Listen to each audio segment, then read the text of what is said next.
expresaré que te quiero y que bien de adentro todo lo que siento. Atención, mucha atención.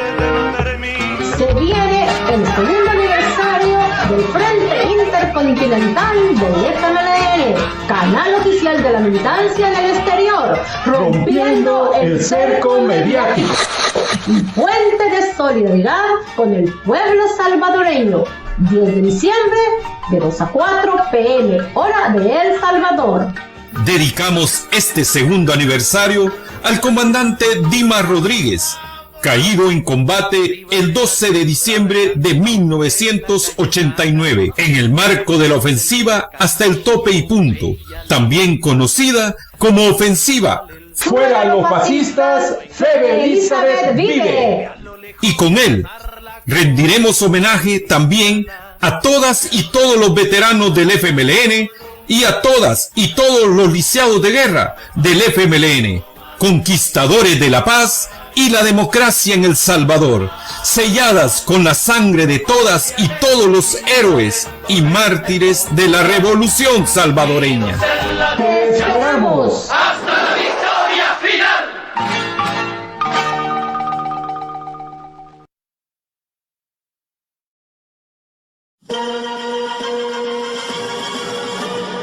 Este es el Frente Intercontinental del FMLN y canal oficial de la militancia en el exterior, rompiendo el cerco mediático y puente de solidaridad internacional con el pueblo salvadoreño.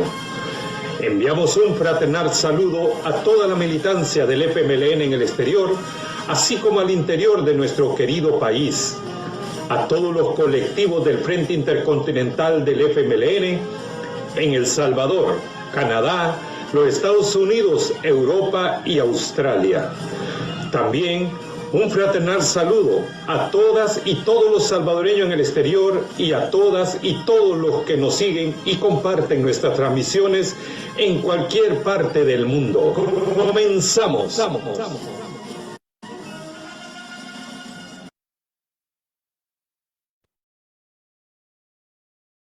Muy bienvenidas y bienvenidos a un nuevo programa de Prohibido Olvidar del Frente Intercontinental del FMLN, canal oficial de la militancia en el exterior. Mi nombre es Alonso Acosta, del Colectivo Digital de Europa, y en esta ocasión me acompaña el compañero Hernán Hernández, también del Colectivo Digital de Europa, con quien vamos a estar desarrollando un conversatorio con la compañera Nidia Díaz, comandante del Partido Revolucionario de los Trabajadores Centroamericanos. Es un honor tener a esta compañera, que es una de nuestras queridas veteranas, lisiadas, de nuestro proceso revolucionario en El Salvador, a quien le tenemos mucho aprecio, mucho respeto, y que nos ha dejado, por supuesto, que nos ha dado tanto, y es un honor para nosotros tenerla acá. Y vamos a estar conversando sobre un tema que es muy importante. Estamos en el contexto del 33 aniversario de la ofensiva Hasta el Tope y Punto. Fuera los fascistas, Febe Elizabeth vive. Y queremos conversar con la compañera Nidia Díaz sobre la participación del PRTC en esa ofensiva, cuáles fueron sus efemérides, sus vivencias, y también recordar a todos esos mártires, todos los mártires de nuestro proceso revolucionario, pero también hacer una mención especial a los mártires del PRTC, comenzando por, Sebastián Guevara, Lucio Elías Acosta, Arturo Ramos, el compañero Camilo Turcios, Mario López, tantos compañeros que cayeron, Arlen Siu, en fin, muchos compañeros que cayeron en el proceso, compañeros combatientes como Mayra, Yanira, Yan Guazapa y muchos otros. Así que bienvenida, Nidia, un saludo a nuestra militancia, a nuestros veteranos y veteranas, y a todos los colectivos también que están conectados, Te cuento que esta transmisión también está siendo transmitida por Radio Latinoamericano, por Radio Vivencias Musicales y también se coloca en la página de YouTube. Y en Suecia hay un colectivo del FMLN que lo está siguiendo como Círculo de Estudio de Educación Popular. Así es que un saludo para todos ellos. Nidia, bienvenida. Muchas gracias, Alfonso. Es un gusto, y también Hernán. Y por supuesto a todas y todos los que nos están escuchando este 29 de noviembre. Muchas gracias. Mira, en primer lugar, quiero decirte que es muy importante recordar la memoria histórica para escribir el futuro y para poder interpretar un presente. Nosotros somos parte de un proceso y somos resultado de la lucha y del ejemplo de otros y otras que nos antecedieron. Esto no termina. Y seguramente cada uno de nosotros será también parte de ese recuerdo, de esa memoria en su momento determinado, aunque estemos vivos, pero después, ¿verdad? Que vayamos, como yo digo, puede ser a un pedestal, puede ser a una tribuna, puede ser a una llanura, donde estemos. En el futuro, vamos también a ser recordados por el papel, lo que hicimos. Entonces uno es producto, ¿verdad? Cuando yo me organicé, por ejemplo, yo era producto de otros. Y toda la gente que influyó en los revolucionarios que conformamos el Frente Farabundo Martí. Y no solo revolucionarios, artistas, intelectuales, ¿verdad? También influyeron en nosotros y nos acompañaron en el proceso. Entonces yo este día también quería recordar a Mario López Venancio, que el 9 de diciembre, ya va a ser también su aniversario del año 93, fue asesinado impunemente. Tú te acuerdas que él es fundador de ANDE el 21 de junio del año 65. Fue su primer secretario general, ¿verdad?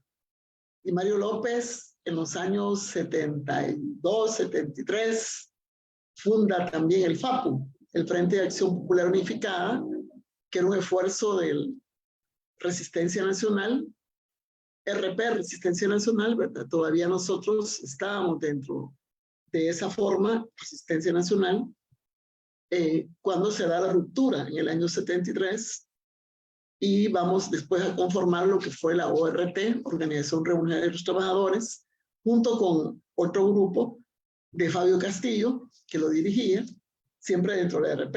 El RP más que todo era como una especie de federación de guerrillas. Y claro, con Mario pues empezamos a construir todo ese frente, ¿verdad? Que para los vietnamitas son frente de masa, frente armado de las masas. Entonces, él está ahí representando a los maestros del FAP. Luego, pues, ya viene la construcción del PRTC en el 74, 75, y cuando me recuerdo en una asamblea de SEMEA, en la Facultad de Medicina, se reúnen revolucionarios a definir si el FAP va a ser un frente de tendencia o solo de una tendencia. Entonces ahí se toma la decisión que solo una tendencia, hay una ruptura a nivel del movimiento social y fuimos a constituir la Liga para la Liberación, que era de sectores, ¿verdad? Y el sector magisterial lo dirigía Mario siempre. Después, y en la clandestinidad se construía el PRTC. Mario López fue el primer secretario de lo que le llamábamos Zona 3, que era El Salvador, Zona 1 era Belice, Zona 2 era Guatemala, Zona 3 era El Salvador. Y estábamos en la construcción de la Liga, es decir, los periodos, ¿verdad?, que vamos a atravesar con Mario a la cabeza de esa dirección son del 75 al prácticamente 77, 78. La dictadura, pues, de Arturo Armando Molina le pasa al dictador Carlos Humberto Romero. Y Carlos Humberto Romero en el 77 al 79 gobierna bajo regímenes de excepción también, recuerdo perfectamente. Ahí Mario se va a destacar mucho, ¿verdad? Luego, cuando se constituye el Frente Farabundo Martí, en el año 80, él forma parte de la DRU y va a integrar ese trabajo importante y también dirigía un poco el trabajo exterior, ¿verdad? Mario es economista y hace una tesis por ese tiempo sobre, digamos, el imperialismo, pero relacionado a cómo penetra la educación, ¿verdad? Esa está en la Universidad Nacional de El Salvador, esa tesis, que ahora que estamos en la batalla de las ideas, es bien importante.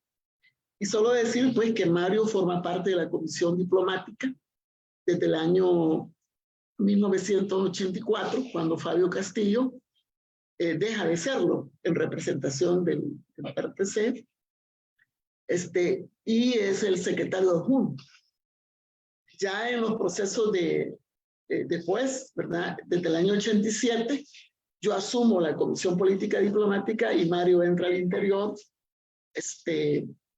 Después nos vimos en las negociaciones de paz, él se vuelve un asesor, y el aporte que Mario da a ese proceso de los acuerdos de paz en materia económica, ¿verdad? Da aportes para que en la mesa no se olvide el tema económico. Es más, la propuesta que presentamos al iniciarse las negociaciones en el 90, mediados del 90, nosotros hicimos una propuesta económica, pero no la pudimos desarrollar hasta diciembre del 91, 3 días, porque la derecha oligárquica no quería. Pero bueno, pero yo me recuerdo que entre el año 90 y 92 decían que Mario era populista, ¿va? Y al final, pues, no logramos reforma constitucional económica, ni una plataforma suficientemente profunda. Pero, bueno, es decir, el modelo neoliberal no fue modificado, cuestionado. Sí se tomaron acuerdos que podían contribuir a un proceso de democratización económica. Lo que pasa es que tampoco la derecha, al empezar a ejecutarse los acuerdos, lo cumple. Pero Mario, después que salimos de la guerra, ¿verdad? Y nos convertimos en partido político, él es nombrado responsable de la Comisión Económica del Frente Alternativa, ¿verdad? Para empezar a construir un modelo alternativo, un planteamiento. Y cuando él es asesinado el 9 de diciembre, él era candidato a diputado del Parlamento Centroamericano y estaba en la Comisión Política del FMLN. Quiero decirte que ese crimen quedó impune, estuvo siendo investigado, ¿verdad? Pero no se logró en ningún momento, digamos, una justicia real. Fueron a la cárcel algunos, pero no está esclarecida la verdad como muchos crímenes. Entonces yo quería rendir homenaje a Mario, que era un hombre muy sencillo, muy estratégico, ¿verdad? Y siempre se le conmemora, ¿verdad?, a él en esta fecha. Bien, también quiero solidarizarme pues con todos los compañeros y compañeras que cayeron en la lucha, nacionales e internacionales, ¿verdad? No nos debemos de olvidar que yo trabajé en la Secretaría de Memoria Histórica del 2004 al 2018, ahora en Miguel Mármol del 2018 para acá, pero nosotros en el 35 aniversario del Frente reconstruimos 163 casos de internacionalistas que fallecieron, ¿verdad? Murieron en combate, muchos de ellos, claro, y habían otros que habían continuado y acompañado. Muchos de ellos hasta este día siguen luchando con el Frente, ¿verdad? Es muy importante recordar que gente que dejó todo, ¿me entiendes? Su estatus, su expectativa personal por abrigar la causa revolucionaria, una causa justa del pueblo salvadoreño. Yo cuando tuve la posibilidad en el año 87, en el año 85, octubre, hubo un evento en Brujas de todos los internacionalistas de Europa. Yo tuve una gran lección ahí, te digo, porque ellos me preguntaban a mí muchas cosas, pero yo empecé a preguntar por qué ellos dejaban todo y se iban a luchar. Y entendí muchas cosas de ellos. Entonces, hoy rendimos homenaje a todos los caídos, nacionales e internacionales, y particularmente los de la ofensiva del 89, Febe Elizabeth vive, al top y punto. Y sí, nosotros como PRTC también tuvimos compañeros que cayeron, ¿verdad? A lo largo de la lucha, de esa guerra de 12 años, pero antes también, ¿verdad? Cuando yo te hablo de los cimientos del PRTC, te voy a hablar de Mario López, te voy a hablar de Adán Chávez, que cayó en Guatemala, ¿verdad? En un intercambio con la FARC en el año,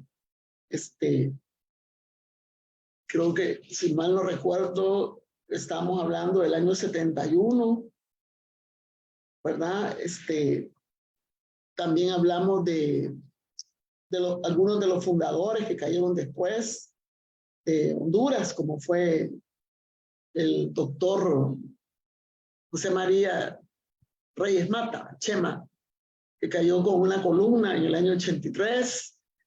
Te hablamos también de compañeros que dieron su vida cuando fundamos la CRM, el MLP, estaba Edmundo Clemente, le llamamos, pero era el compañero Luis Díaz. En nombre de él, el destacamento Luis Alberto Díaz, que tuvo el PRTC en la guerra. También te hablamos de los dirigentes del FDR que fueron asesinados en el año 80. Tenemos a Humberto Mendoza ahí, ¿verdad? Que cayó también. Y bueno, entre los años 75 al 80, tuvimos muchos liderazgos del sector campesino que murieron también y fueron abonando con su sangre, ¿verdad? Ya propiamente en la guerra, cuando estalla, tenemos varias bajas, tú mismo has dicho ahorita, a Arturo Ramos de la guerrilla urbana, tenemos a Camilo Turcio. Camilo Turcios, Arlenciú, a Sebastián Guevara. Sí, tenemos muchos compañeros, ¿verdad? Que tenemos memoria de ellos y quisiéramos seguirlos siempre recordando. Quiero hacer ver que ya propiamente en el marco de la ofensiva hemos recogido un poco de la memoria. Tenemos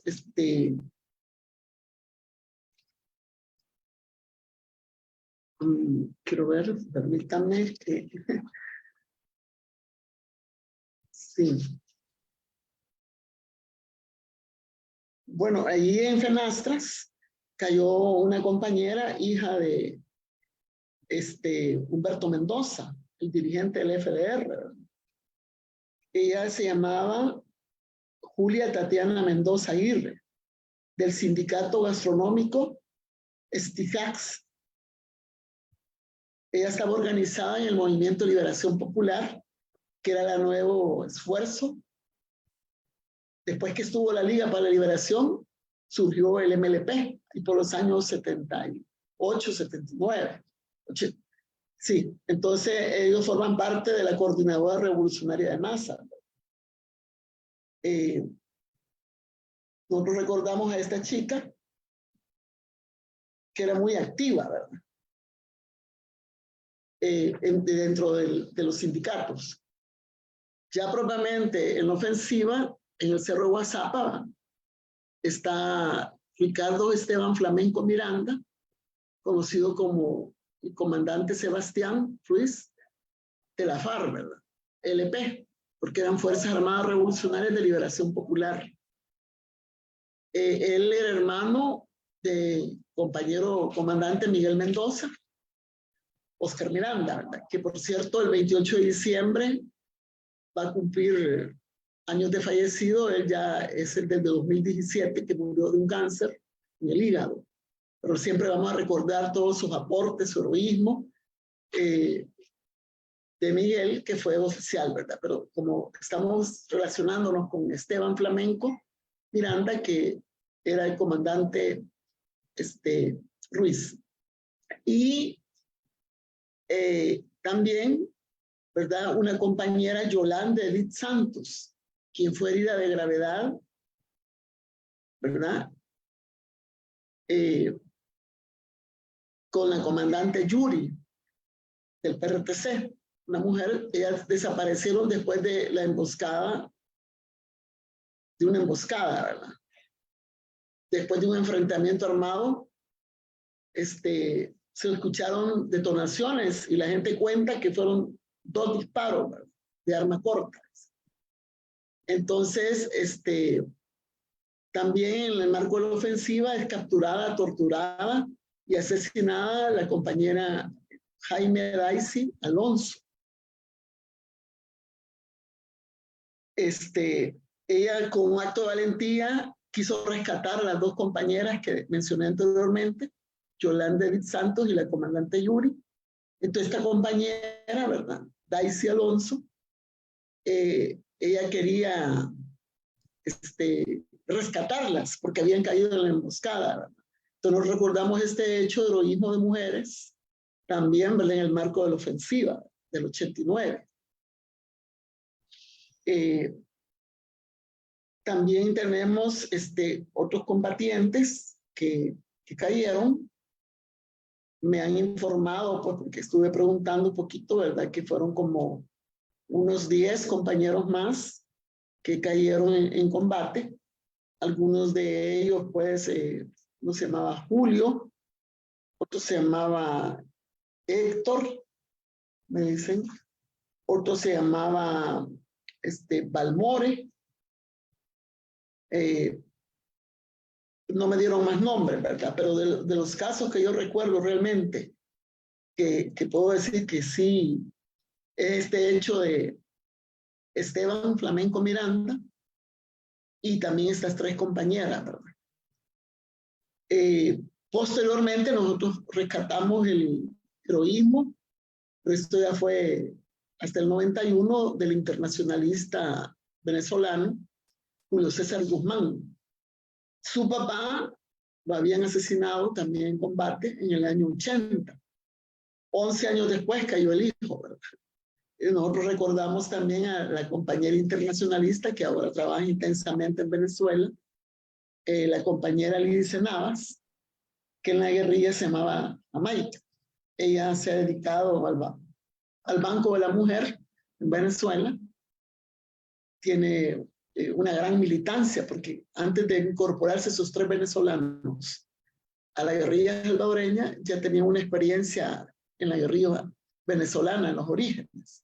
Me acuerdo que Lidice, cuando estaba Chávez vivo, que hacían los desfiles, por ejemplo el 5 de julio, desfilaba todo el ejército antes, ¿no? Después incorporaron las luchas desde las aborígenas, desde la lucha independencista, etcétera, y ya ponía a desfilar las milicias y guerrillas que surgieron en Venezuela al inicio. Entonces ya iban marchando todo, ¿verdad? Y ahí marchaba Lidice Navas, que es la mamá que te digo de Julio César Guzmán, ¿verdad?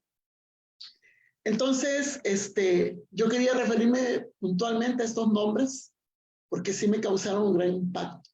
Yo exactamente en el momento de la ofensiva estaba ya integrada en la Comisión Política Diplomática y estábamos en ese momento a la par de la comandancia en un lugar que nos indicaban acciones que hacer, ¿verdad?, para la correlación de fuerzas internacional, de cómo volcar el mundo a apoyar esta ofensiva. Y me tocó estar en algunas negociaciones junto a otros compañeros de la Comisión Diplomática. Para ese momento, te digo, estaba por el RP en la Guadalupe, Samayoa por la FPL, Salvador, Roberto Cañas, que en paz descanse, por la Resistencia, Dagoberto Gutiérrez por el Partido Comunista, estábamos también tu servidora por el PRTC. Entonces, cuando la ofensiva inicia el 11 de noviembre y la incursión vino de la montaña también del volcán de San Salvador, se tomaron el hotel, ¿verdad? En aquel momento Sheraton, hoy Grand Place, y ahí tuvieron de rehén a Baena Suárez, que era el secretario general de la OEA, y todos los cancilleres que habían llegado a una reunión de Baena Suárez, perdón, de la OEA. Y además habían 11 asesores norteamericanos de inteligencia que habían llegado precisamente a las labores de inteligencia para saber cuándo, cómo y por dónde iba a ser la ofensiva del frente, ¿verdad? Entonces, ahí todos ellos los entregamos. ¿Ves? Fue un canje que se hizo, más que todo más que canje, lo que se dio fue en ese momento una buena voluntad política del FMLN de entregar a la iglesia y a otros diplomáticos a todas estas personas que estaban en ese momento que tomamos el Sheraton, ahí estaban, digamos, hospedados, ¿verdad? Entonces nos tocaba hacer esas cosas, ¿verdad? Después vinieron otras negociaciones que tuvimos que implementar. Pero estábamos también a la par viendo y todo el esfuerzo, ¿verdad?, ofensivo, cómo tuvo que virar, cómo tuvo que recomponerse, ¿verdad? Porque no es lo mismo estar en un lugar de la montaña, cerca, con acceso a otras cosas, que estar ya dentro de San Salvador, pues en el Pravor, ¿verdad? Que estuvieron otros compañeros. Y decían los que estaban, la comandancia, ¿verdad? Se ponía con unos papeles así, todo, a dar indicaciones por dónde. Y decía, ay Dios, ¿verdad? Porque en el paso del guerrillero, por más que tú le metas, camina rápido, no se puede porque hay otras circunstancias alrededor que tenés que irte por unos atajos, por otros. Pero yo sí quiero hacer ver de que la decisión de lanzar ese esfuerzo ofensivo, que se había venido posponiendo, ¿verdad? Porque eso no se prepara de un día para otro. Nosotros empezamos a crear una acumulación y accionar, dándole oportunidad a la paz, ¿verdad? Siempre decíamos, hay que valorar los factores y hay que anteponer el diálogo hacia una negociación, ¿verdad? Y eso es lo que hicimos en el año 89, que se abrió el diálogo en México en septiembre, y continuó en octubre, y estaba previsto otro diálogo para noviembre. Lo que pasa es que a esa altura, desde que Reagan sale del gobierno de Estados Unidos en el 88, el Frente retoma iniciativa con una gran operación en Cuartel del Paraíso y otras, que se mantuvo de día. Nosotros recuperamos la capacidad de día, nos enfrentamos a la guerra aérea y la campaña se llamó Reagan se va, el frente se queda, porque había una percepción de que el frente estaba débil. Y como a nivel internacional estaba produciéndose el desmontaje del bloque socialista europeo, en el sentido de que estaba todo lo que le conocemos como Glasnost, la perestroika, etcétera, en función, te estoy hablando del año 88, ya estaba entrando todo eso. Y en el año 89, cuando la oligarquía a través de Cristiani asume el gobierno en las elecciones de marzo, inclusive el Frente, en el año 89, en enero, cuando llega Bush padre, saliendo Reagan, y enfrentándonos a un proceso electoral que se iba a desarrollar, ¿verdad?, en marzo, el Frente propone una salida política con una oferta de posponer las elecciones 6 meses, siempre y cuando sirviera para empadronar nuevamente a todas las personas, sacar un nuevo padrón, desmilitarizar los centros de votación para que la gente soberanamente pudiera decidir, y también que hubiera una observación internacional, ¿verdad?, de las elecciones. Me recuerdo que Guillermo Ungo, un líder socialdemócrata que participó en el Frente Democrático, era aliado estratégico del Frente y de toda la lucha del pueblo, era el candidato, ¿verdad?, a presidente, Él había incursionado otra vez a la vida política del país con todas las medidas entre los años 87, 88, ¿verdad? Ya estaba también Rubén Zamora. Ahí, y habían hecho una alianza, todas estas fuerzas democráticas, para llevar a Ungo como candidato. Entonces, nosotros decíamos, ese va a ser nuestro candidato, siempre y cuando se creen todas esas condiciones, ¿verdad? Que significaban nuevo padrón electoral, desmilitarización de los centros de votación y la observación internacional. Pero Duarte dijo que no, ¿verdad? Y todos dijeron que no. Y las elecciones se dieron, nosotros no participamos ni pedimos apoyo a nadie, ningún candidato, y se desarrollaron, ¿verdad? Y gana la oligarquía. Entonces, Cristiani ofrece el diálogo como una medida táctica. Nosotros, que estábamos interesados, ¿verdad?, en continuar y buscar siempre la salida pacífica en el diálogo, dijimos sí, y fuimos en septiembre, pero quiero hacer ver que ese diálogo en septiembre no tuvo intermediarios, terceros, como le llamamos, ¿verdad? Solo eran las dos delegaciones frente a frente. Y quedamos de vernos. Eso fue el siguiente diálogo en octubre. Ya ahí habíamos recuperado la intermediación de la Iglesia Católica con el arzobispo Rivera Damas, que le llamamos el artesano de la paz, y estaba de testigos la ONU, la OEA, el Vaticano, etc. Pero en ese momento que se conforman, ya estaban en septiembre conformadas las delegaciones, llegan los militares, ¿verdad?, que se sentaron atrás, no querían sentarse a la mesa, y ahí empezó una gran presión, ¿verdad?, porque nosotros queríamos una agenda que tratar, y no fue posible. Un paréntesis, la social cristianos a nivel internacional, la democracia cristiana, los socialistas, los socialdemócratas, etcétera, estaban pidiendo al frente, ¿verdad?, estoy hablando de octubre del 89, que cesáramos la lucha. Inclusive unos se atrevían a pedir que depusiéramos las armas y diéramos paso. ¿Por qué? Porque en el mundo europeo, el bloque socialista, se caía el muro de Berlín ya, ¿verdad? Pero nosotros, nuestra fuerza, nuestra verdad, nuestra causa, la manteníamos. Y en eso, pues, es que dan el asesinato a todos los sindicalistas poniendo una bomba y mueren. Entonces nosotros dijimos, es más, ¿verdad?, aquí no estamos jugando, ellos quieren que pongamos, no hay seriedad. El año siguiente, la delegación del gobierno, ya en un proceso de negociación, nos contaron que cuando fueron a los primeros diálogos de septiembre y octubre del 89, les habían dicho que tuvieran paciencia, que el frente se iba a rendir en la mesa, que solo era cuestión de tiempo. Entonces ellos llevaban con una mente que habían heredado de Reagan a que nosotros nos íbamos a rendir en la mesa. Y entonces nada de eso, pues. Entonces el frente hace ese gran esfuerzo del año 89, de noviembre, el 11 de noviembre, en respuesta a que cero debía haber ya violencia a la población, violación de derechos humanos, que tomaran en serio la decisión y la voluntad que tenía el frente de buscar una salida política al conflicto, ¿verdad? Entonces tuvimos que hacer, como dice Chafik, un gran esfuerzo de guerra para conquistar la paz. Esa plataforma democrática que nos permitió 28 años transitar en un camino de lucha siempre,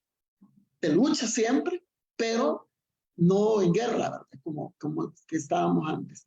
Entonces yo quería dar ese contexto porque en El Salvador la derecha sigue diciendo, ¿verdad?, que el 11 de noviembre es un día de luto en donde las bandas terroristas asediaron al pueblo. Es que, mira, la violencia que se generó en El Salvador en las décadas anteriores, si tomamos un punto de partida, 60, 70, fueron los que llevaron a las víctimas, a todo un pueblo, a alzarse, a levantarse. Si tú no creas un espacio, un ambiente de violencia de esa naturaleza, donde las libertades, los derechos están inhibidos totalmente, no va a haber esa respuesta, van a haber otros caminos. Pero cuando cerraste todos los caminos, y eso estaba sucediendo en el año 89, se cerraban todos los caminos pacíficos, democráticos, mataban a los sindicalistas, y estaban jugando a dialogar, ¿verdad? Entonces tuvimos que hacer un esfuerzo para entrar realmente a un proceso de diálogo, negociación. Tú sabes que ya habíamos dialogado varias veces. El diálogo comenzó en el 84. Estamos hablando de 5 años, 6, de diálogo sin negociación, sin acuerdos reales y sustantivos que atacaran las causas que habían originado la guerra, porque de eso se trata. Cuando tú sientes un diálogo o negociación, atacar las causas, y hay causas de causas, y aquellas causas que no te permiten respirar, luchar, decir las cosas, son las que precipitan, pues, estas situaciones. Entonces, yo quiero recordar todo esto porque es en ese contexto que cuando dice uno al tope y punto, ¿qué quiere decir al tope y punto? Dejar todo, no teníamos nada que perder, solo mucho que ganar, ¿verdad? Y aunque eso nos costó más de 400 guerrilleros que se contabilizan así, ¿verdad? Muertos, población que todavía no sabemos. Te quiero decir que en el cementerio, en una parte del cementerio La Bermeja, donde hay un monumento a nuestros héroes y heroínas que lucharon en la entrada del cementerio, el propio centro San Salvador, hay un área que era un gallinero, y la gente, los que cuidan, todos nos decían que en el 89 llegaban los camiones de la guardia y todo, y dejaban ir en fosas comunes. Allí falta mucho que recuperar la verdad, la memoria, porque ahí hay gente enterrada que no sabemos y que fue vista como un desaparecido, como una persona que nunca la localizaste. Entonces, ese costo no solo tuvo alrededor de 400 víctimas guerrilleras, sino que también los jesuitas, que recientemente hemos conmemorado el aniversario, ¿verdad?, de su asesinato, y de mujeres importantísimas, luchadoras, como unas compañeras de apellido Girola, también ahí cayeron, ¿verdad? Estas compañeras que te digo, cada partido, cada fuerza, dio su aporte, su esfuerzo, su sangre, pero también el pueblo, aunque no estaba organizado, dio su esfuerzo, su sangre. Para cambiar una correlación que 4 meses después, abril del año 90, se abría la posibilidad de empezar el proceso de negociación. Le metiste la llave al proceso. Pero esa lucha de negociación que duró 2 años fue en guerra, no fue en paz. Cada lucha, cada esfuerzo, cada acción que hacían los compañeros contribuía a que se pusiera la coma, como decía Chafik, que coordinó la mesa de negociación, que ni una coma nos regalaron. Todo fue el esfuerzo y lucha. La lucha continuó. La lucha continuó hasta el último día, hasta que no solo se firmó los acuerdos de paz, sino que la gente siguió armada en el cumplimiento de los acuerdos de paz. Se llamaba eso la paz armada, porque los primeros meses del año 92, una vez suscrita la firma de la paz, pasamos, quiero ver, como varias crisis de implementación de acuerdos. No se desmovilizaba ni el primer contingente de nuestro Ejército Nacional para la Democracia si no se cumplían ciertas cosas. Nos querían hacer trampas. Lo que no ganaron en la mesa de negociación, lo querían ganar en la mesa ya en el tiempo de la implementación de los acuerdos. Nosotros resistimos 6 meses, no desmovilizamos a ninguno. Fue hasta cuando ya se había enrumbado el proceso de creación de la nueva Policía Nacional Civil y se habían empezado a enrumbar una serie de otros aspectos que ellos querían revertir en la implementación, es que empezamos a desmovilizar cada 20% de cumplimiento del acuerdo de paz, se iba desmovilizando un 20% de riesgo, hasta que el 15 de diciembre del 92, el mismo último contingente de guerrilla autodestruyó los fusiles que se habían ido poniendo en los containers, cincelándoles pues las piezas, pero ese es un acto que después se hicieron souvenirs, ¿verdad? Y muchos fusiles intactos se pusieron en tablas como recuerdos, ¿verdad? Pero ya viene la trampa. 3 meses después, que da el informe de la Comisión de la Verdad, no aceptan el informe. de la Comisión de la Verdad. Lo rechazan porque implicaba el 87.3% responsabilidad del Estado y a los grupos paramilitares. De las víctimas que se presentaron, más de 27,000 víctimas llegaron a la Comisión de la Verdad. Entonces ellos dijeron, no, rechazamos. Y dieron una ley de amnistía, pues que ya todos sabemos que fue derogada en el 2016 y que todavía no tenemos a esta altura una verdadera ley de justicia transicional que le satisfaga a las víctimas. Pero yo quiero hacer esto, que mucha gente dice los combatientes y las víctimas, como que se paran, ¿verdad? Muchas veces. Pero los combatientes, antes de ser combatientes, fueron víctimas y se alzaron, ¿verdad? Y tú encuentras ahí un debate que soy, ¿verdad? Porque me mataron a mi madre, me mataron en la comunidad, la masacre que hubo, etcétera, y me vi obligado, como dice el libro de Chafik, una guerra para hacer la paz. Lamentablemente, pues, eso sucedió y nunca más queremos que vuelva a suceder. Nunca más, porque tiene un alto costo, sobre todo las vidas humanas, sobre todo la separación de familia, la desintegración de hogares, sobre todo también la destrucción del ecosistema donde te desenvuelves, el desarrollo económico, que nadie quiere otra vez una situación así, que solo por tu idea, por tu pensamiento, no hay un tratamiento correcto, ¿verdad? A la divergencia, a todo eso. Entonces, yo honor y gloria a todos mis compañeros, los aportes que ellos dieron, ¿verdad? A veces hemos tenido foros, ojalá un día vamos a tener un foro donde estemos los 5 organizaciones, porque nosotros desde que nos fundamos hemos luchado por la unidad, ¿verdad? Por la unidad, aún en los tiempos de los años, inicios de los 80, donde precisamente hubieron debates fuertes sobre el concepto de la unidad, donde, bueno, lo que sucedió en la FP, desde el 75, si querés, ¿por qué fueron las rupturas del año 73 en el seno del RP, después del 75? Porque la discusión estaba centrada en el Partido de la Revolución Salvadoreña y en la combinación de las formas y tipos de lucha política. Entonces, la forma como se administró este debate llevó hasta el asesinato de Roque Dalton. Después pasaron años. En el 80, en el 81, al 83, bueno, alguien quería imponer hegemónicamente el liderazgo, ¿verdad?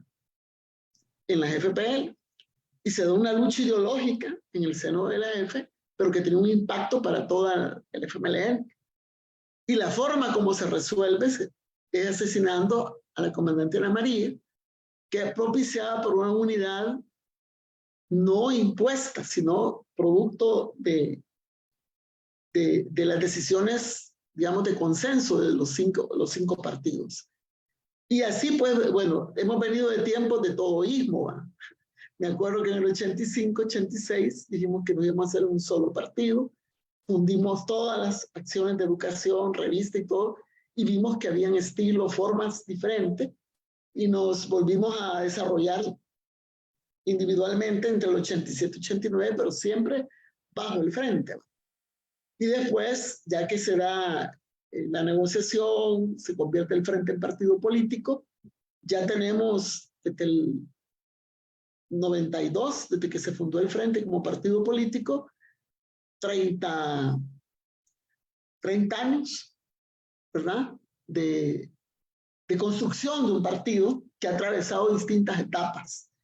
Pero quiero decirte que una de las cosas que nosotros nos caracterizábamos en los frentes de guerra era en relación a la unidad, ¿verdad? Compartida. Éramos fuertes como un puño cerrado. ¿Sí? Bueno, después que se firmó y otra cosa que dimos un aporte fue a la visión regional, ¿verdad? Nosotros que fuimos visionarios, pero no solo somos nosotros, había todos los partidos que conformaron el frente, también tenían una visión centroamericanista. Y te digo que Honduras es un país que hubieron hasta 1,500 casas de seguridad, tanto de Nicaragua como El Salvador, y apostaron, ¿verdad? A todos. Entonces, pero dimos unos aportes que teníamos un enemigo común en la región, que era el imperialismo.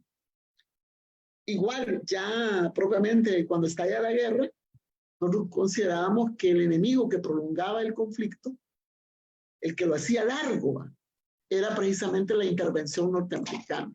Y eso se comprobó hasta el último momento en la negociación de paz, que fue al margen realmente de Estados Unidos que la gente, que se decidimos negociar, ¿verdad?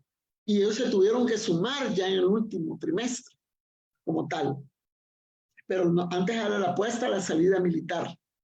Éramos un laboratorio de contrainsurgencia, 4 proyectos contrainsurgentes derrotamos a lo largo de todo este proceso, ¿verdad? Y nos enfrentamos, eran como 300 asesores permanentes, 8 por guarnición. Bueno, a mí me captura un asesor norteamericano de los comandos estos de tropa especial, que estaban basificados en la Fuerza Aérea. Entonces, y uno ve cómo nos enfrentamos pues, contra el imperio. Después de Vietnam, ellos no querían perder esto. Nosotros también desarrollamos mucha guerrilla urbana, dimos una contribución importante, tropas especiales que contribuyeron a los grandes ataques a cuarteles, ¿verdad? Y en los acuerdos de paz, pues dimos bueno, cuando se construyeron los movimientos populares, ahí estuvimos, ¿verdad? Desde el mismo proceso de construcción del FAPU, la Liga para la Liberación, el Movimiento de Liberación Popular. En el tiempo que estuvo la guerra, desarrollamos el Movimiento Salvadoreño de Cipotes, el Movimiento Salvadoreño de Mujeres, CODIDES, Trabajadores del Campo, igual que todos los partidos. El momento de construcción de fuerzas, de sectores. Eso es muy importante porque nuestra placenta viene de la lucha social y nunca dejaremos de luchar socialmente, porque nosotros no éramos militares, ni expertos militares, ni nada así. No éramos guerreristas. Yo vengo de origen social cristiano, desde alfabetizar, ¿verdad?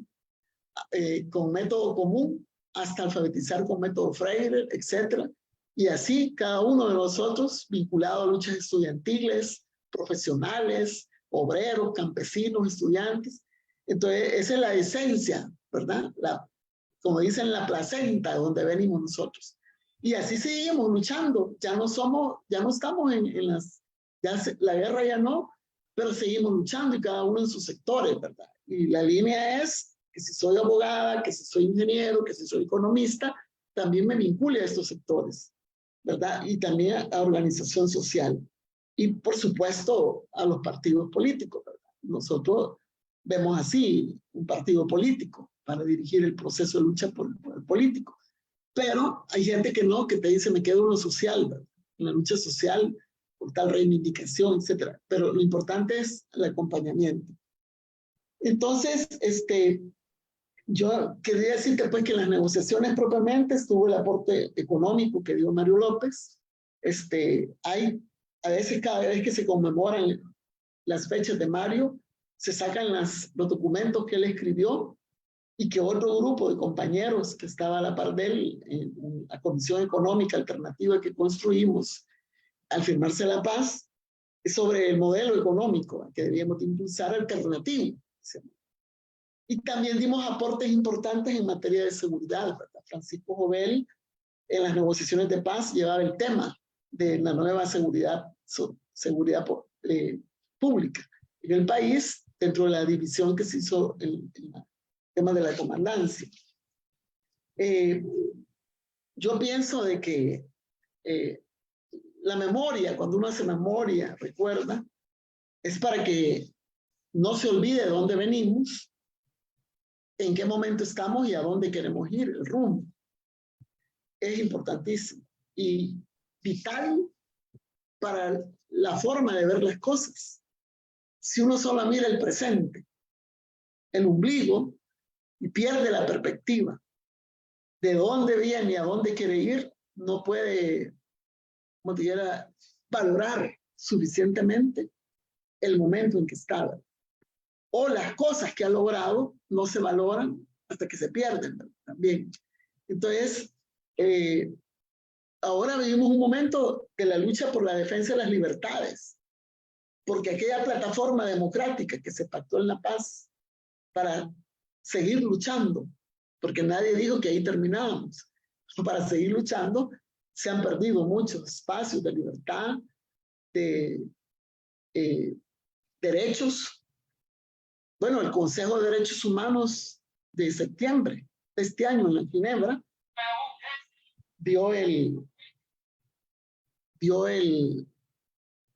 tema, se distribuyó el tema, casi un informe que se presentó por la Asociación Americana de Juristas sobre el tema económico y social, ¿verdad?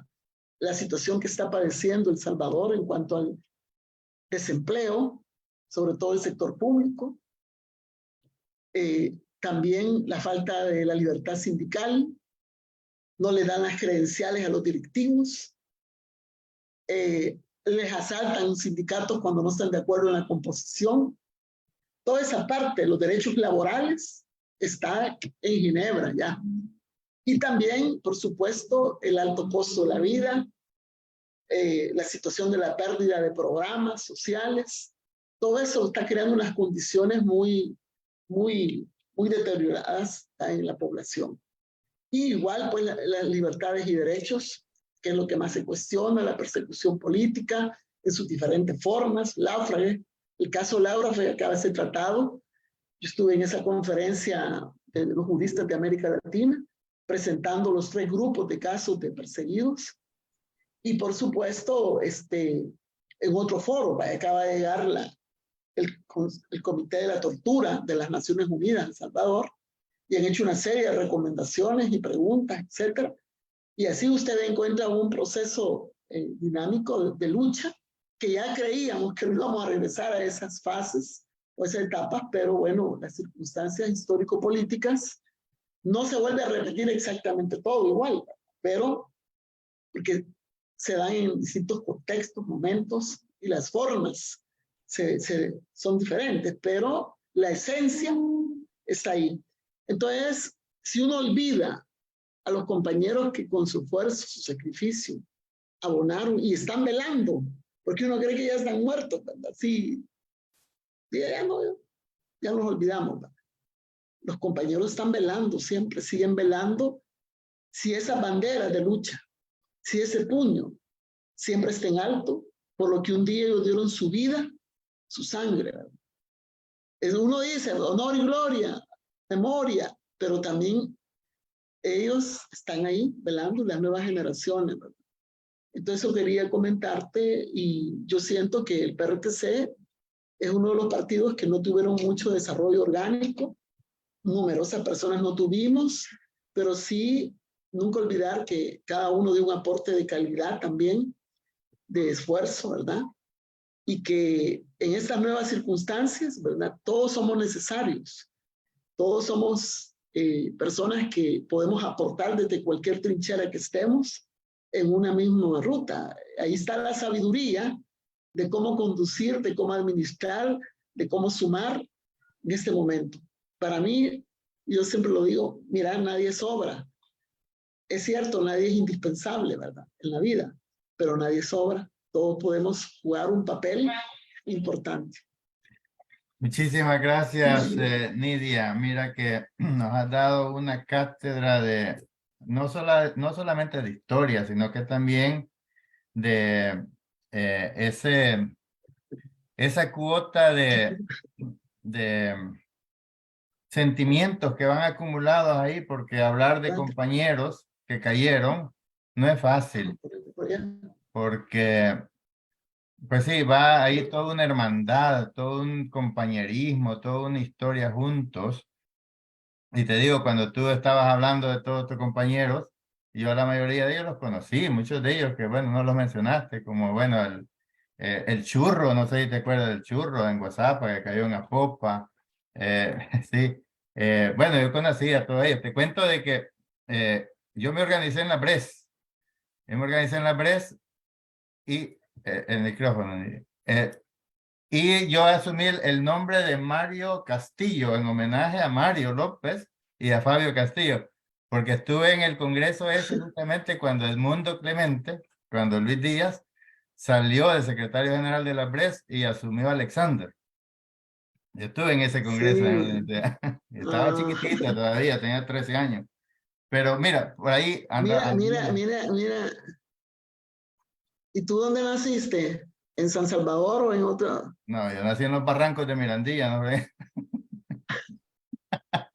Sos de Guazapa, de todos esos Claro. sectores. Ahí Claro. nació Melgar, ¿verdad? Sí, Por somos ahí. primos con Melgar. Con, Ah, no, hombre. pues sí, sí, sí. Elías Acosta, él era tío Sí, mío, tú de hermano de mi papá. familia. Hermano de mi papá. Ah, Sí. Soy primo ¿cómo se llama también tu de. papá? ¿Cómo se llama ¿Cómo? tu papá? ¿Tu Él se papá? llamaba Fulgencio Acosta, de ahí también de Fulgencio. Mirandilla, sí. Yo era primo también del, ¿cómo se llama? De Oscar Miranda y Esteban, sí, son hijos de una tía de Aguilares. ¿Verdad? Ahí ¿Cómo es que la no, vida? estamos Sí, mucha emparentados. sangre. Lo que pasa es lo que tú decías, lo que pasa es que el PRTC no fue tan grande, entonces, y lo que hicieron fue organizar a la familia. Tito Elías era organizador de las BTC, ¿te acuerdas allá en Familias, WhatsApp? familias enteras. Sí, sí, sí, sí. Bueno, pero eso ya otra historia. Mira, Nidia, realmente ha sido una charla muy emocionante para mí en lo personal, porque, pues sí, tengo las raíces ahí en la BRES, en el PRTC, en las columnas allá guerrilleras, y por supuesto que todos esos recuerdos se le vienen a uno acumulando, pero el tiempo se nos está agotando, no vamos a poder leer los mensajes, te han llegado un montón de mensajes, te cuento. Bueno, solamente decir, estábamos viendo que nos los han bloqueado ahí en la página, pero lo estamos viendo por el teléfono, que te están saludando muchísimos de diferentes partes del mundo, de Estados Unidos, Canadá, bueno, El Salvador, por supuesto, de acá de Europa, Australia. Así que, bueno, agradecemos a todos los que se han conectado, comentado, compartido. Hay mucha audiencia. Pero está con nosotros también Hernán Hernández, que no nos ha saludado. Yo quisiera darle la palabra para que te pueda hacer una pregunta o algo, porque vamos a ir cerrando, ya tenemos una hora, pero me gustaría dejar abierta la invitación, Nidia, para que sigamos hablando de esto, porque ahora más que nunca es necesario esa experiencia, ese conocimiento, lo que tú decías, el llamado siempre a la unidad. Si fuimos capaces de unificar tanto esfuerzo en aquella época, ¿por qué no lo vamos a hacer ahora? ¿Por qué no lo vamos a hacer ahora? Que lo necesitamos. Sí. Así es que un llamado siempre a la unidad. Pero le voy a dar la palabra a Hernán si quiere hacerte alguna pregunta, porque los mensajes ya va a ser difícil de leerlos porque ya estamos con el tiempo. Adelante, Hernán. Sí, muy buenas noches, Nidia. Bueno, por aquí con este sabor, ¿verdad? Sabor a historia, ¿verdad? Y gracias por ese tema importante, pues de los que nos has estado hablando, ¿no? De esas vivencias revolucionarias de aquel tiempo. Como dice Alonso, ¿verdad? Se nos vienen a la memoria todos aquellos tiempos, los compañeros que conocimos, los que están vivos, los que ya no están, pero que están en nuestros corazones y en nuestros pensamientos, ¿verdad? Bueno, te saludo, muchos saludos para ti, y bueno, yo, no sé, me he encontrado contigo varias veces allá en El Salvador, ¿verdad? Y ahí hemos conversado un poco, ¿verdad? Me acuerdo que un día nos pusimos a hablar de Filadelfo, no sé si lo recuerdas, ¿verdad? Un Filadelfo. compañero, pues, sí, de Filadelfia. Allá está en San Vicente. En San Vicente, que es un gran compañero, ¿verdad? Tuve la oportunidad de Sí. estar juntos en un curso con Filadelfia, ¿verdad? Del cual aprendí mucho. Un hombre, pues, en aquel tiempo, un muchacho, ¿no? Al igual que yo. Y así, muchos, ¿no? Muchos recuerdos, ¿verdad? ¿Y qué te puedo decir? ¿Verdad? Contento que estás con nosotros, ¿verdad? Con nosotros, con nuestro pueblo y, ¿por qué no decirlo?, con todos los revolucionarios de todo el mundo. Así es que mis agradecimientos y que espero que no sea, bueno, yo sé que van a haber más veces, pues, de que te vamos a tener acá en diferentes temas, ¿verdad? Y estoy No, contento de que estás aportando, sigues aportando a otros pueblos, ¿verdad? Que ese es nuestro compromiso, no solamente nuestro pueblo, sino todos los pueblos donde nos den la oportunidad de dar nuestro aporte, pues ahí estamos, ¿verdad? Y ahí estás tú. Eso es importante y es un orgullo para nosotros, como salvadoreños, como revolucionarios. Bueno, Nidia, ya te saludé. Gracias por haber estado con nosotros. Y bueno, saludar a los compañeros, ¿verdad? Enviamos un saludo a todas y a todos los veteranos del FMLN y a todos los lisiados del FMLN, y les agradecemos todo el sacrificio en la conquista de la paz y la democracia en El Salvador, que van selladas con la sangre de nuestros mártires. Gracias, compañeros. Compañero Alonso, te paso los micrófonos para que continúes conversando con la compañera Nidia Díaz, nuestra comandante. Bueno, vamos a ir cerrando en realidad, pero porque el tiempo se nos agota, Nidia, pero te dejo abierta la invitación para que sigamos conversando, porque tú estás trabajando temas súper importantes. Mira, Miguelito viene a saludarnos también. O sea, este hombre también nos está apoyando. ¿Sabes que este programa, Nidia, lo estamos desarrollando con justamente la Secretaría Nacional de Memoria Histórica? Y aquí está entrando el compañero Miguel para darnos un saludo. Bienvenido, Miguel. Aprovechando que estás ya acá, darle un saludo ahí a Nidia, a nuestra audiencia, y hazle todas las preguntas que quiera hacerle.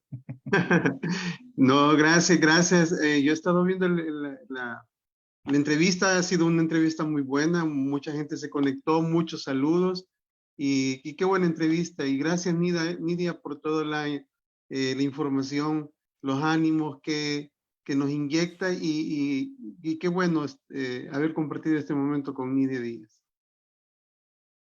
Bueno, no, y gracias, Miguel, porque estamos, te cuento, Nidia, estamos haciendo acá toda una plataforma de programación con las secretarías nacionales del partido para rescatar en parte, bueno, la memoria histórica es fundamental.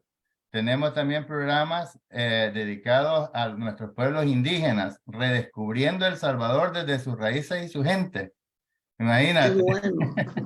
Tenemos también un programa... Aprendiendo de la sabiduría. Sí, eso, mira, los pueblos indígenas a mí es un tema que me apasiona porque es un mundo por descubrir y que lo necesitamos tanto. Si fueron capaces de vivir miles de años en armonía con la madre naturaleza, y ahora en unos cuantos siglos está destruyendo todo. Entonces, tenemos que volver a las raíces. Así que también tenemos otro programa que es muy bonito, que también se está transmitiendo por Radio Mangle, que es Liberándonos en Comunión, rescatando los conceptos de Paulo Freire para ir a las comunidades eclesiales de base, donde tú también tienes mucha historia, Nidia. Mira, el micrófono, Nidia. ¿Ya lo pasan? El miércoles a las 7 de la noche, hora de El Salvador. Voy a ver qué día me sumo para Bueno, escuchar. no, sos bienvenida. Y como te digo, te dejo abierta la invitación porque mira, nos interesa muchísimo, por supuesto, el rescate de la memoria histórica, la reivindicación del heroísmo de nuestros héroes y mártires, nuestros veteranos y veteranas. Tú que eres una veterana y lisiada, a quienes le debemos mucho esos acuerdos de paz, que muchos tal vez no lo valoren porque no vivieron la dictadura, no vivieron la crueldad de la dictadura como la vivimos nosotros, los que vivíamos en el campo, que teníamos permanentemente el acoso de la Guardia Nacional, la Policía de Hacienda, bueno, y los chaneques que les llamábamos, después va. Entonces, No, sí, adelante. No, comenzando por el presidente actual, que en su nueva narrativa, que comenzó a construir desde el 2017 para invalidar el proceso de lucha de un pueblo y la plataforma democrática que se pactó en La Paz entre el Estado salvadoreño y la fuerza representativa de un pueblo, así lo reconoció la comunidad internacional, al decir que la lucha fue una farsa, que esos acuerdos son pactos de corruptos de los mismos de siempre. En el fondo, todo ese discurso es para legitimar, ¿verdad?, todos los acuerdos de paz, la reforma a la Constitución, porque es la que más viola permanentemente, y también toda la nueva legalidad e institucionalidad creada por esos acuerdos, que los va desmontando en la práctica. Entonces, si yo voy a violar la Constitución y me voy a pisotear, como dicen, ¿verdad?, por no decir otra palabra, la institucionalidad, ¿verdad?, que por supuesto debe ser perfeccionada si nuestra lucha no termina. Estamos por una lucha por una democracia participativa, transparente, Es decir, no nos quedamos ahí hacia un Estado de Derecho. Teníamos que seguir esa lucha y seguimos. Pero cuando él dice, esto no sirve, esto es lo violento, etc. Comenzando por él, ¿va? Que tiene todas esas redes, esa capacidad de discurso, y que mucha gente, inclusive, han llegado hasta excombatientes, hasta lisiados, a renegar de su participación en el proceso. Muchas personas que sufrieron, como que no valió la pena nada, como que su aporte, su esfuerzo no conquistó algo. Han llegado hasta esos extremos en esas narrativas que confunden. Y respetando a la víctima, les destruye los monumentos, hace lo que quiere, etc. Entonces, contra esa persona estamos luchando, no como personas, sus ideas, ¿verdad? Sus formas. Están desmontando muchos monumentos, ¿verdad? Y quieren borrar la historia, que eso es un revisionismo antihistórico total. Pero bien, eso va a acabar, quien no conoce la historia, quien no la lleva, para no repetir los errores, ¿verdad? Pero sobre todo para proyectar un futuro y valorar de mejor forma las cosas y la vida, estamos condenados, ¿verdad? Y yo te digo, en muchos pueblos, ves México, acaba de dar su curso de 4º año López Obrador, y recuerda a todos los luchadores, y por año les va poniendo nombre. El otro año va a ser, digo, de Francisco Villa, toda esa dedicación, ¿verdad? Tú vas a Venezuela, recuerdan toda la memoria de Simón Bolívar y de todos los procesos de lucha. Vas a Honduras, toda la gesta morazánica, ¿verdad? Y de luchadores. Entonces, eso no termina. Y entonces uno dice, bueno, y este pueblo que tuvo memoria y por esa memoria luchó, ahora se queda así, ¿verdad? Solo viendo el ombligo, el presente y el egoísmo. Yo primero, yo después, yo tercero, yo. Ya el mundo alrededor ya no te importa, ni la solidaridad con el prójimo, ni sos capaz de estremecerte ante cualquier injusticia en cualquier parte del mundo. Entonces, digamos, se va formando un individualismo, un egoísmo y una indiferencia que cuando tú sientes está reventado totalmente como está nuestro proceso, nuestra vida, nuestra gente. Y hay un dicho, sobre el pueblo se habla del pueblo, dijo López Obrador, que decía Benito Juárez, algo así, es que es verdad, ¿entendés? Hay mucha gente que dice que se estrellen, que se den en la madre, que sepan lo que es sufrir, ¿verdad? Entonces, uno, ¿por qué tiene que esperar eso? Pues, que todo el mundo se dé en la madre, que se estrelle, que aguante, no, ¿verdad? Para eso está la conciencia, la experiencia y la capacidad de rectificar y de derrumbar un proceso, un país. Entonces, muchas gracias por la oportunidad. Me avisas los miércoles a las 7, hora hora internacional o hora nacional. Hora nacional, hora de El Salvador.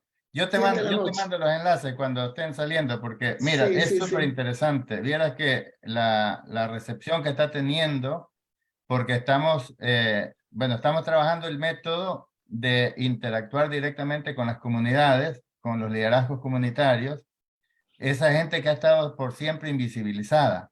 Y es donde está la base, ahí donde está, digamos, la esencia de nuestras luchas, de conectar con ellos. Pero Nidia, el tiempo ya nos pasamos de tiempo, pero ha sido tan excelente tu participación porque nos has dado una síntesis, porque hablar contigo de historia, eso es reservar 4 horas. No, pero ha sido bien sistematizado, bien sintetizado. Y bueno, vamos a seguir, vamos a hablar después de la transmisión para ver qué podemos cuadrar, porque sí me gustaría de que seas aquí una invitada permanente para ir desarrollando todos estos temas que necesitamos crear conciencia, porque ahora, Nidia, estamos en mejores condiciones que cuando nosotros luchamos en aquella época. ¿Tú recuerdas? Bueno, o sea, éramos pocos, nosotros los que lo seguíamos a ustedes, porque ustedes tenían las ideas. Entonces nosotros éramos unos chiquillitos que no teníamos mayores ideas, pues habíamos crecido allá en los barrancos y nos gustaba la idea revolucionaria. Nos gustaban las ideas del Che. Los sandinistas eran ejemplo también. Pero vamos a seguir desarrollando esto porque ahora hay más conciencia, hay más, más conciencia, más conocimiento, y creo yo de que hay más resistencia también ahora, entre, que se puede ir trocando en calidad de resistencia para ir haciendo los cambios. Pero nos vamos a despedir. Voy a pedirle ahí al compañero Hernán Hernández que dé unas palabras finales para despedirse de la audiencia. Para ir cerrando, Hernán. El micrófono.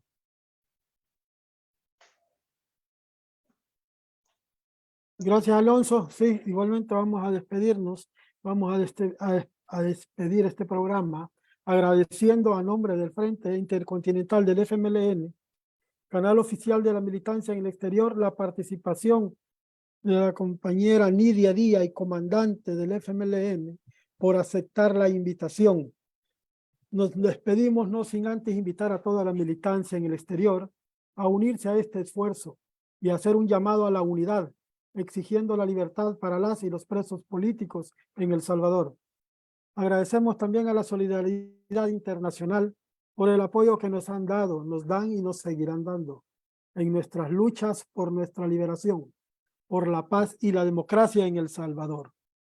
Alto al bloqueo a Cuba, no más persecución política en El Salvador, dictadura nunca más, proletarios de todos los países unidos. ¡Viva el FMLN! Gracias, Hernán. Sí. Le vamos a dar la palabra también a Miguel para que se despida. Unas palabras finales ahí, Miguel. Gracias, compañeros, y un fuerte abrazo a todos y a todas. Nos estamos viendo el próximo martes. Perfecto. Aquí los esperamos. Nidia, unas palabras ahí finales para despedirte de la audiencia. Sí, bueno, solo decir que hoy es el día de la lucha del pueblo palestino y una solidaridad con ese pueblo, esa causa que Chapik Handal nos enseñó a amar a ese pueblo también. Y siempre lo vamos a acompañar en esa causa justa. Y felicitar a ustedes en el programa, que el próximo 10 de diciembre van a estar de aniversario. Ese es el Día de los Derechos Humanos a nivel universal.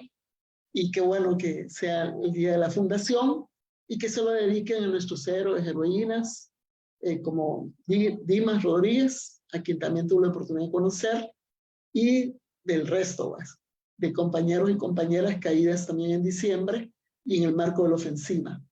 Muchas gracias y felicitar este programa nuevamente. ¿Qué aniversario es? ¿El segundo? El segundo, sí. Bueno, ya habrá muchos más. Estamos tiernitos. Mira, pero ya tiernitos, pero ya nos caemos a veces, pero estamos levantándonos.